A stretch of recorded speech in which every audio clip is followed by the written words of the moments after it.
शनि बुध और केतु कंजक्शन को हम लगातार विचार कर रहे हैं और अब ये आपके लिए अंतिम वीडियो रहेगी जिसमें हम 12वें भाव के लिए इस कंजक्शन के बारे में विचार कर रहे हैं। 12वें भाव में ऐसा अगर कंजक्शन आपके बन रहा है किसी भी राशि में, तो ये प्रॉपर वो कंजक्शन है जो आपको मोह माया से काफ़ी दूर ले जा सकता है, आपको मोक्ष की तरफ ले जा सकता है या आपको सेल्फ रियलाइजेशन करवा सकता है। यहाँ पे हालांकि बुध अगर बहुत ज़्यादा क्लोज हैं अगर केतु के, या इवन बुध अगर वक्री हैं, तो आपके मन में बहुत ज़्यादा भ्रम उत्पन्न हो सकता है या आपकी जो सोच है थोड़ी सी क्लियर नहीं होगी। ऐसे में थोड़ा सा आपको ज़्यादा मेहनत करनी पड़ सकती है। वैसे ये कंजक्शन आपको बहुत ज़्यादा कहीं ना कहीं आध्यात्मिक रूप से या धार्मिक रूप से डेवलप करेगा। इस कंजक्शन के होते हुए आपकी जो रुचि है तंत्र मंत्र में या अकल्ट में काफ़ी ज़्यादा रह सकती है। इस प्रकार का कंजक्शन आपके डायरेक्टली अवचेतन मन को भी प्रभावित करेगा। इससे कभी कभी आप मानसिक तौर पे बहुत ज़्यादा स्ट्रेस में अपने आप को फील कर सकते हैं, कभी कभी मन में बहुत ज़्यादा डरावना सा अनुभव कर सकते हैं। अब आपका जो 12th हाउस का लॉर्ड है वो बहुत मैटर करेगा इसमें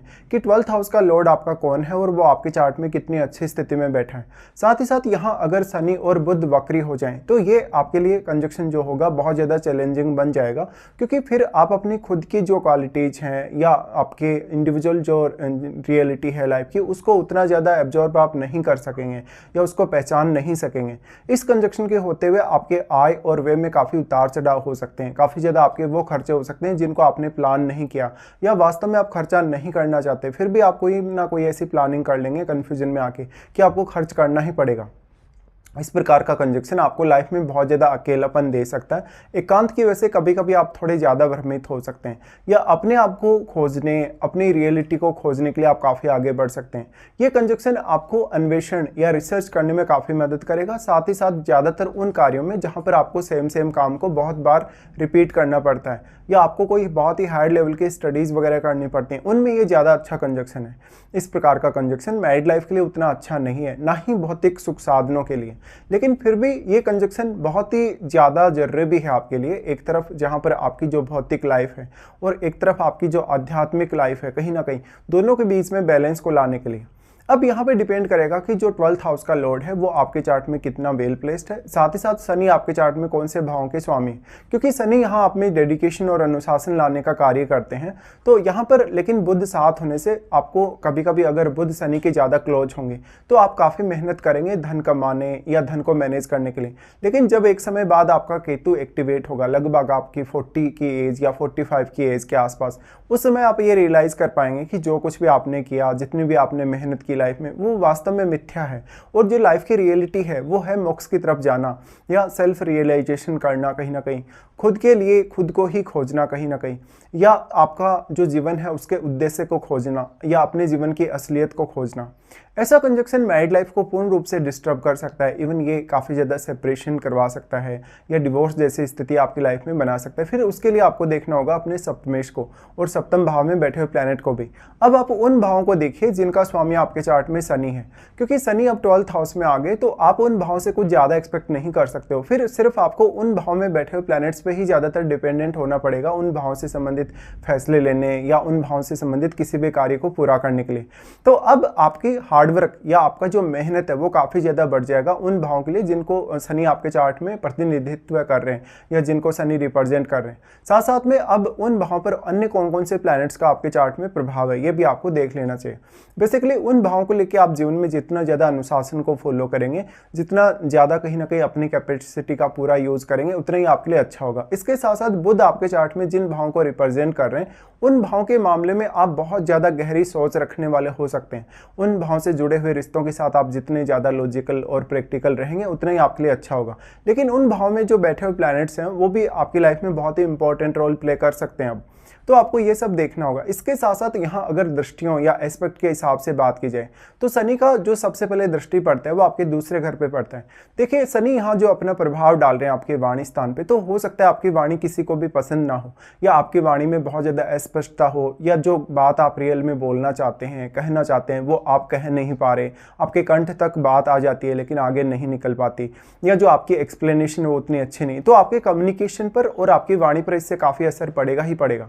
लेकिन कभी कभी ऐसा हो सकता है जब शनि का प्रभाव यहाँ काफ़ी अच्छा हो तो आप एक एक शब्द शब्द को बहुत ज़्यादा सोच समझ कर भी बोल सकते हैं। यहाँ पे शनि अब आपकी आर्थिक स्थिति के लिए काफ़ी ज़्यादा चैलेंजेस डेवलप करेंगे। अगर शनि वक्री हो जाए यहाँ तो वो केतु के साथ मिलकर वैराग्य योग का निर्माण कर रहे हैं, तब आपके लिए कहीं ना कहीं भौतिक जीवन को जीना उतना ज़्यादा आसान नहीं होगा।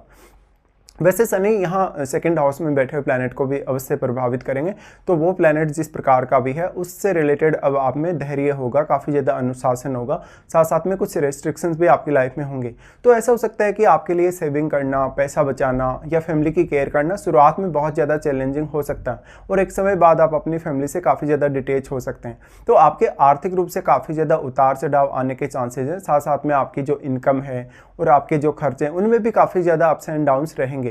अब जो सेकंड हाउस का लॉर्ड है, अगर वो बहुत ही वेल प्लेस्ड है या वो शनि के लिए मित्रवत है तो थोड़ा बहुत आपको फायदा अवश्य मिल सकता है। बेसिकली इस प्रकार का जो कंजक्शन आपके 12th हाउस में बन रहा है, अगर मान लो ऐसा कंजक्शन कर्क राशि में बनेगा, अगर मान लो फिर ऐसा कंजक्शन बनेगा अगर धनु राशि में या इवन मीन राशि में, तो ये ज़्यादा आपको कहीं ना कहीं स्पिरिचुअली ग्रो करेगा या आपको आध्यात्म की तरफ लेकर जाएगा या आपको काफ़ी मिस्टीरियस वर्ल्ड की तरफ लेकर जाएगा। इस हिसाब से सिर्फ और सिर्फ आप ही स्वयं ऐसे पर्सन होंगे जो स्वयं के बारे में और इस ब्रह्मांड के बारे में काफ़ी सारे अनोखे अनुभव पा सकेंगे। शनि का और इन प्लैनेट्स का जो प्रभाव है उसके बाद आपके 6th हाउस पे होगा, लेकिन 6th हाउस पर इनका प्रभाव उतना अधिक नहीं हो पाएगा क्योंकि ऑलरेडी यहाँ केतु का जो प्रभाव है आपके 12th हाउस में, या केतु जो बैठे हैं शनि और बुध के साथ, वो इन दोनों की एनर्जी को अपने में समाहित कर रहे हैं। और मान लो अगर आपका शनि वक्री है, अगर आपका बुध भी वक्री है, तो उस केस में इनका मूवमेंट भी केतु के साथ ही आपके 11वें घर की तरफ हो रहा है, तो आपके इनकम से रिलेटेड डिसीजन फिर उससे काफ़ी ज़्यादा प्रभावित होंगे। अब जो 12th हाउस में ये कंजक्शन बन रहा है, बेसिकली यहाँ पर आपको देखना होगा अन्य कोई भी प्लैनेट का कितना ज़्यादा प्रभाव है,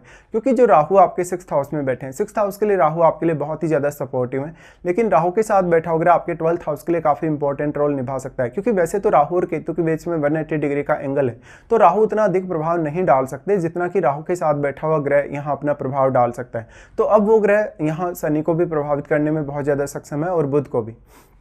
इस हिसाब से लाइफ में आपको काफ़ी ज़्यादा धैर्य रखना पड़ सकता है, आपको काफ़ी सारी ऐसी स्थितियों का सामना करना पड़ सकता है जहाँ पर आपको काफ़ी कॉम्प्रोमाइज़ भी करना पड़ेगा। इस प्रकार से देखा जाए तो आपके लिए अपनी रूटीन लाइफ या अपनी जो डेली लाइफ है वो थोड़ी चैलेंजिंग हो सकती है स्टार्टिंग में, लेकिन बाद में आप अपनी रूटीन लाइफ या जो डेली की लाइफ है उससे काफ़ी ज़्यादा डिटेच भी हो जाएंगे, अर्निंग से बहुत ज़्यादा डिटेच हो जाएंगे। आप अपने बॉस या अपने कलीग्स के साथ अगर कोई भी कन्वर्सेशन में हैं और अगर उन्होंने आपको कोई भी गलत बात बोल दी या कुछ इस तरीके की बातें बोल दी जो आप वास्तव में सहन नहीं कर पा रहे, तो कैरियर में काफ़ी सारे उतार चढ़ाव आ सकते हैं। इस स्थिति की वजह से अब लोन वगैरह लेने से बचें। साथ में अगर आपको लोन लेना भी हो तो आप अपनी जो कंडीशन है उसको बहुत अच्छे से एनालाइज करके ही लोन लें कि वास्तव में जो कुछ भी आप इस प्रकार से रिस्क ले रहे हैं फाइनेंशियली वो आप कितना ज़्यादा मैनेज कर सकते हैं। तो अब जो 6th हाउस में बैठा हुआ प्लैनेट है वो आपके लिए ऐसी संभावनाएं डेवलप कर सकता है कि आप विदेश जा सकते हैं या इवन विदेश में सेटल भी हो सकते हैं।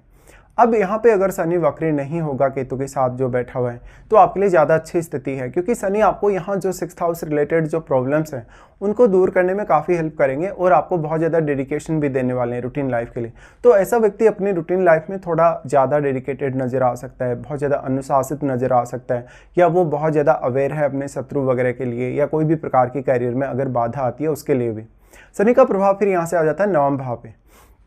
देखिए जो 9वां भाव है शनि के लिए बहुत ही इंपॉर्टेंट हाउस है। वैसे तो 9वां भाव कालपुरुष के हिसाब से देखा जाए तो बृहस्पति का घर है, बट शनि की जो दृष्टि पड़ रही है आपके 9वां भाव पे तो आप स्पिरिचुअली अपने आप को काफ़ी तेज़ी से ग्रो कर सकते हैं। आप अपने हायर स्टडीज़ के लिए काफ़ी तेज़ी से आगे बढ़ सकते हैं, साथ साथ में देश विदेश की यात्राएँ करने, आध्यात्मिक यात्राएँ करने या कोई भी प्रकार के लंबे टूर करने के लिए शनि यहाँ आपको काफ़ी ज़्यादा ही मदद करेंगे। लेकिन ये पिता के स्वास्थ्य के लिए और पिता के साथ आपके रिलेशनशिप को लेकर उतनी अच्छी स्थिति नहीं कही जा सकती। फिर 9वां भाव का स्वामी कौन है आपके चार्ट में, 9वां भाव का स्वामी कितनी अच्छी स्थिति में आपके चार्ट में बैठा है, ये देखना भी आपके लिए उतना ही ज़्यादा महत्वपूर्ण हो जाएगा। तो अगर मान लेते हैं 9वां भाव का स्वामी मान लो कोई भी ऐसा प्लैनेट है जो शनि के साथ मित्रवत है, तो आपका भाग्य फिर भी आपका काफ़ी तेज़ी से साथ दे सकता है। बट शनि वक्री होकर ये दृष्टि डाल रहे हैं अगर 9वां भाव पे तो भी अच्छा है, बट शनि बहुत ज़्यादा स्ट्रांग हो, अगर वक्री ना हो